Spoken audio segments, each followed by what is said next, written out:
আসসালামু আলাইকুম রহমতুল্লাহ। আলহামদুলিল্লাহ, ভোরবেলা রওনা দিয়ে আমরা বাপ ছেলে এখন আছি ফরিদপুরের ভাঙায়। মোগল আমলের একটি মসজিদ, প্রায় ৬০০ বছরের পুরাতন মসজিদ, পাতরাইল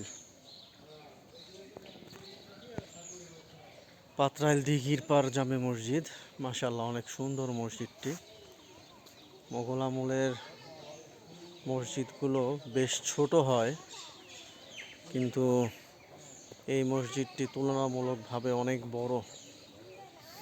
10টি গম্বুজ আছে। এখন সামনে দেখা যাচ্ছে 5টি, পেছনে আরও 5টি গম্বুজ আছে, সামনেই একটি দিঘি আছে।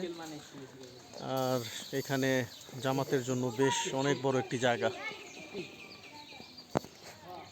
বাবা, কেমন লাগতেছে তোমার এত পুরাতন মসজিদ দেখে?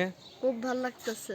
মাশাআল্লাহ মাশাআল্লাহ, আলহামদুলিল্লাহ, তোমাকে দেখাতে পেরেছি, আলহামদুলিল্লাহ, আল্লাহর কাছে লাখ লাখ শুকরিয়া। অনেক পুরাতন মসজিদ বাবা, 600 বছরের পুরাতন মসজিদ, মোগল আমলের। 10 গম্বুজ বিশিষ্ট, সামনে 5টি গম্বুজ, এর পেছনে আরও 5টি গম্বুজ আছে, দেখা যায় না অবশ্য, পেছনে গেলে দেখা যায়। পাতরাইল জামে মসজিদ, ফরিদপুর ভাঙ্গা। আলহামদুলিল্লাহ, ঢাকা থেকে সকাল 8টায় রওনা দিয়ে পদ্মা সেতু হয়ে এখন আছি ফরিদপুরের ভাঙ্গা। মোগল আমলের একটি মসজিদ, 10 গম্বুজ বিশিষ্ট, পাতরাইল দিঘির পার জামে মসজিদ। সামনে 5টি গম্বুজ দেখা যাচ্ছে, বাকি 5টি গম্বুজ দেখা যায় না, মসজিদের পেছনে গেলে দেখা যায়। অসম্ভব সুন্দর এই মসজিদটি, তুলনামূলকভাবে মোগল পিরিয়ডের অন্যান্য মসজিদের থেকে একটু বড়। আলহামদুলিল্লাহ। এর আগে দেখলাম মাদারীপুরের ইলিয়াস আহমেদ চৌধুরী ডিগ্রি কলেজ মসজিদ, ওই মসজিদটিও অনেক সুন্দর।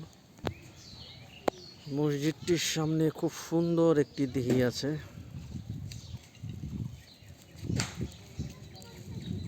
পাতরাইল দিঘির পার জামে মসজিদ।